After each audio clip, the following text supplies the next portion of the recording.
और मैं तो एक पाठक के रूप में, क्योंकि मैं तो ना साहित्य का लिखने वाला हूँ ना कुछ बुनने वाला हूँ, एक पाठक हूँ, पढ़ने वाला हूँ। तो कैसे मैंने पढ़ के देखा है इसको। पहले तो मैं ये बता दूँ कि जब किताब ये मेरे पास आई साहब, तो मैं कहीं बाहर गया हुआ था, जैसे मेरी आदत है घूमने की। तो घर आया तो घर की मेज पे पैकेट बड़ा हुआ था VPP का। मैंने कहा किसने क्या भेजा है, पटरूल के देखा तो कोई किताब। मैंने किसने भेजी, मैंने तो कोई मंगाई नहीं कहीं से। तो ये कहाँ से आ गया बंडल। फिर मैंने गौर से नाम पढ़ा कि मेरा ही नाम है, कुछ और तो नहीं है, कहीं गलत तो नहीं आ गया ये। फिर मैंने गौर से देखा मेरा ही नाम है। फिर मैं कहीं जाना था, रख दिया, मैंने आके पढ़ूँगा।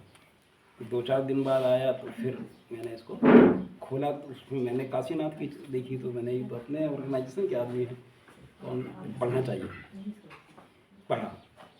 तो जैसे कि बताया गया है, इसको जब मैंने पढ़ा, अगर कोई आदमी अनुवाद को ना देखे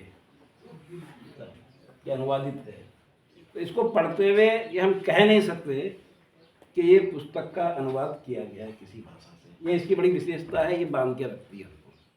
तो मतलब अनुवाद का जो समस्या होती है कि वो भाषा की और भावनाओं को पहुंचाने की, उसने इसको पार कर दिया है। इसके लिए आप दोनों बधाई के पात्र हैं।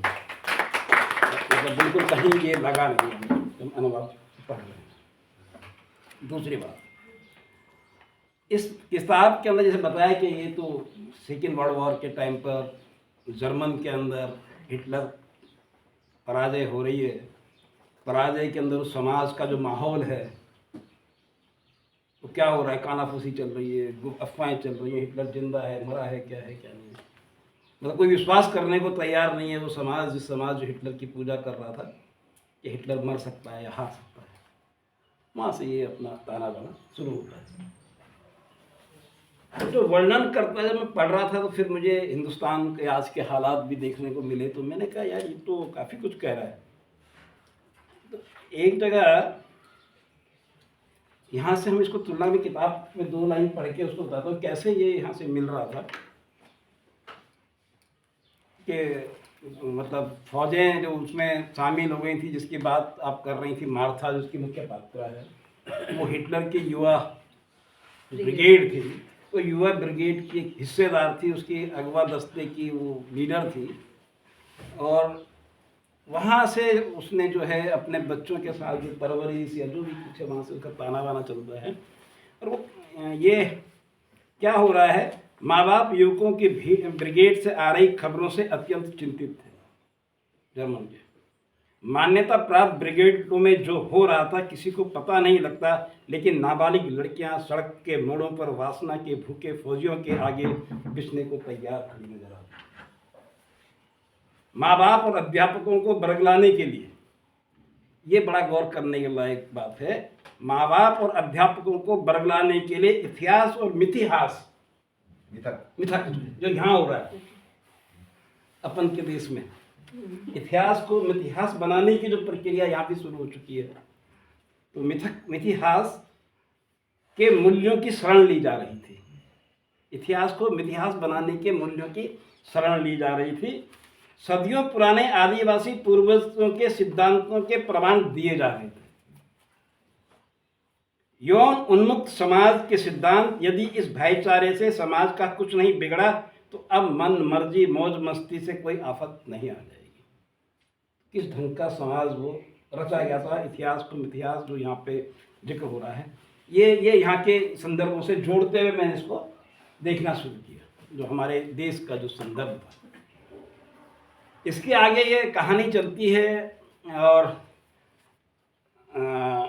जो मार्था और उसके 2 बच्चे माइकल और मोनिका, जो जिनकी आप जिक्र कर रहे हैं, वो वहाँ इस किंडरगार्टन से अनाथालय में पहुँच जाते हैं। और वही अनाथालय नहीं पहुँच जाते, युद्ध की विभीषिका के अंदर कई बच्चे अनाथालय पहुँच जाते हैं, 2 पात्र भले ही। उस अनाथालय में उनके रहने की प्रक्रिया भी बड़ी मार्मिक इसमें चित्रण किया जा रहा है। और जो इसमें बिंब खींचे गए हैं वो बड़े गजब के अंदर, जो दृश्य जो बन रहा है, जो बिंब इसके अंदर अलग खींचे जा रहे हैं, वो बड़ा इसके अंदर रोचक और मार्मिक है। और जो समाज, जो हिटलर की बात कर रहे हैं ना, तो नाजीवाद का जो समाज है, उस समाज का जिक्र ये किताब कर रहे हैं। और उसमें महिलाओं का जो भूमिका है, महिलाओं की जो स्थिति होनी है उस समाज के अंदर, उसका भी जिक्र ये किताब करती है। एक जगह मर्द के लिए विवाहित स्त्री के साथ किसी मासूका को रखना भी जायज बताया गया है। जंग के लिए बच्चों की जरूरत थी, उनको पालने के लिए ऐसे इंतजाम जिसमें बच्चे पालने वालों की कमी ना रहे। हिटलर की तरफ से युवक और युवतियों के बीच ऐसी त्रुटियों को त्रुटियां कहने की जगह युवकीय धारणा माना जाता था। डायरी के अनुसार बढ़िया नस्ल के अस्तबलों में रहने वाली इन युवतियों, गजब का मतलब, इन अस्तबल में रहने वाली युवती, क्या समाज, आप कल्पना कीजिएगा कि क्या था।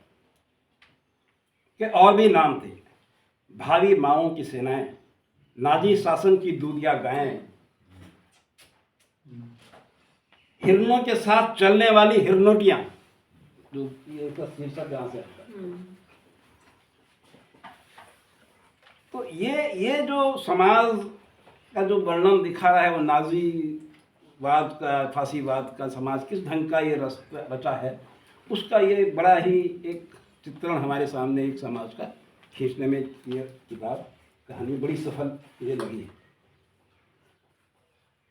और ये कहानी इस घटनाओं के साथ में कि वो उसके हो चुके हैं, लोग ले जा रहे हैं जो माँ बाप, और दूसरी बड़ी इसके अंदर खासियत जो थी इस कि जो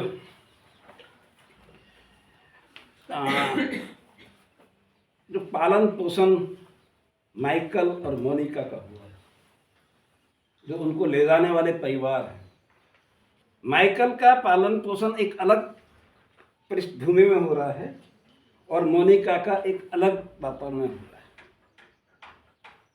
माइकल को जो ले जाने वाले माँ बाप हैं वो यहूदी हैं, जो दूसरा जो उसके यहूदी जो उसके माता पिता हैं, वो उस बच्चे को जो पाल रहे हैं माइकल को, वो इतने बखूबी ढंग से उसको एक इंसान बनाया जा रहा है कि जो अपने आप में, और माइकल को पालने जो मोनिका है, मोनिका के साथ जो घटनाएं उसके बचपन से घट रही हैं, उसके माँ बाप, वो भी एक अलग से एक मनोविज्ञान, दोनों का मनोविज्ञान हमको एक अलग ढंग से ले जा रहा है। पालन पोषण का जो मनोविज्ञान होता है वो बहुत ही एक मतलब मार्मिक और एक मनोवैज्ञानिक जो पालन पोषण की जो प्रक्रिया है और उसका प्रभाव उन बच्चों पर पड़ने वाला है, उसकी तरफ ये पूरा उपन्यास हमको ले जा रहा है।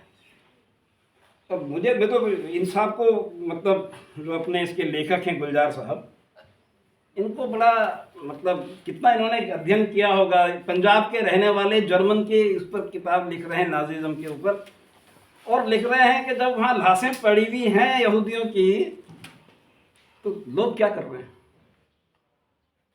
वो मुर्दों की दांतों से सोने को निकाल रहे हैं।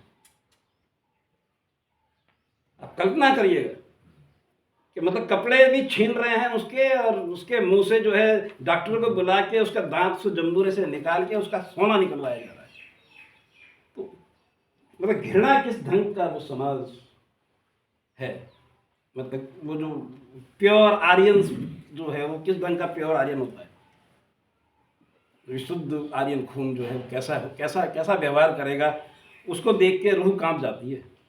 वो भी इसके अंदर वर्णन, इसके अंदर बड़ा ही मार्मिक वर्णन इस किताब के अंदर आता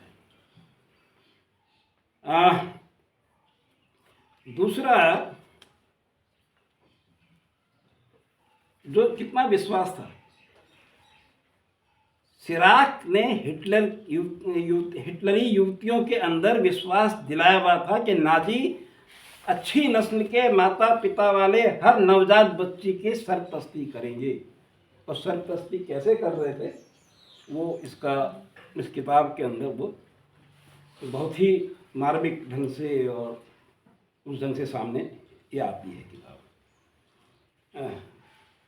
तीसरी इसके अंदर जो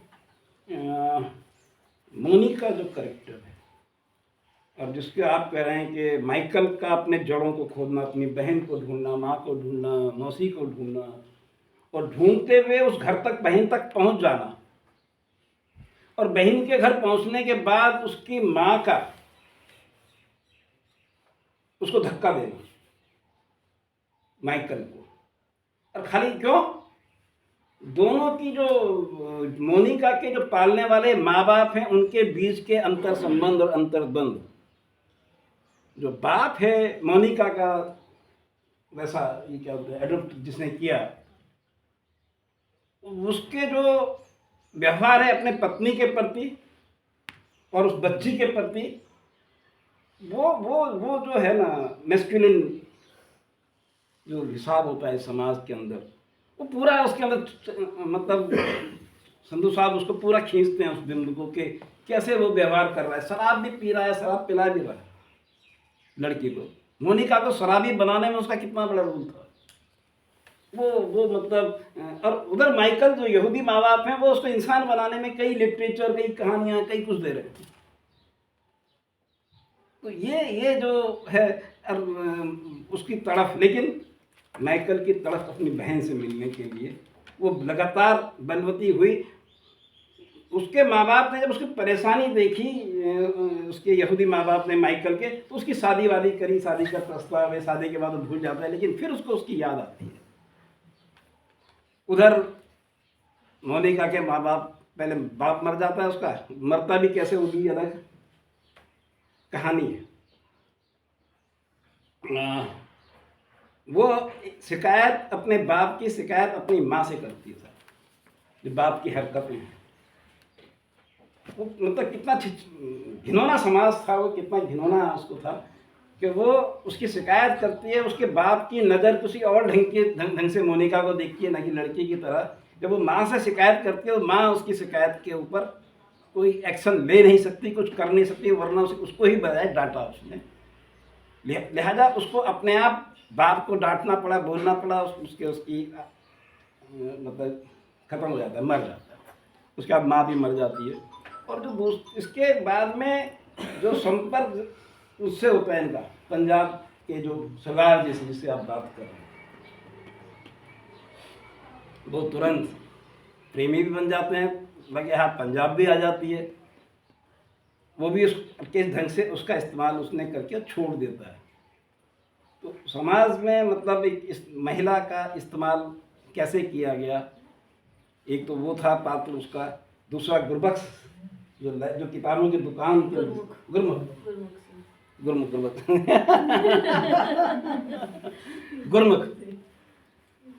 फिर गुरमुख से उस संपर्क में आती है। गुरमुख किताबें का स्टार लगाता है, वो किताब पढ़ने का उसको शौक होता है। ये मोनिका भी किताब उसके यहाँ पढ़ रही होती है। गुरमुख शादीशुदा है, बच्चे भी हैं, तो वो खैर किताब पढ़ते पढ़ते उनको थोड़ा लगाव भी हो जाता है। मोनिका को ये मालूम रहता है कि उसकी घरवाली से भी मिलता है, उसकी बीवी से भी, इसकी बीवी भी है शादीशुदा भी। लेकिन उन सरदार जी के दिमाग में क्या चल रहा है, वो ये चल रहा है कि जिसकी आप बात कर रहे हैं कि अगर इससे मैं शादी करूंगा तो मेरे बच्चों को सिटीजनशिप यहाँ आने के लिए आसानी हो जाएगी। और वो उससे शादी का प्रस्ताव करता है, शादी भी कर लेता है, बच्चे भी आ जाते हैं। फिर उसकी जब बीवी प्रसन्न होती है तो तलाक भी दे देती है मोनिका।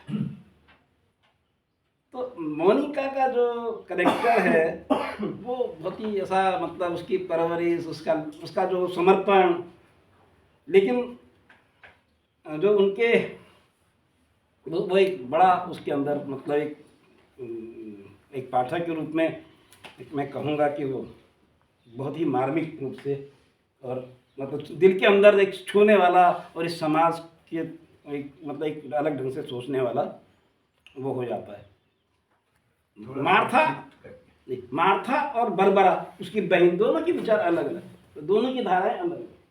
तो एक मतलब एक अलग ढंग का एक था। खुर्शीद पाकिस्तानी के साथ भी उसके संबंध, पंजाब के साथ मोनिका के संबंध, दो संबंध, एक मतलब एक अलग ढंग से वो एक किताब को ले जा रहा है। और अंत में जो वो आ भी जाती है, सुखांत जिसको बोलते हैं, उसकी माँ मार्था आती है, और उसकी जो मुक्ति उससे होती है, वो फिर एक नया रोशनी, नया चीज़ें भी ये किताब दिखाती है। ये किताब पढ़ने लायक है। और मैं ये कहूँगा कि मतलब जैसे आप कह रहे थे कि शुरू करिएगा तो फिर लगता है आगे क्या होने वाला है। बहुत ही अच्छी किताब एक आई है। आपको बहुत बहुत धन्यवाद, बधाई। धन्यवाद साथी।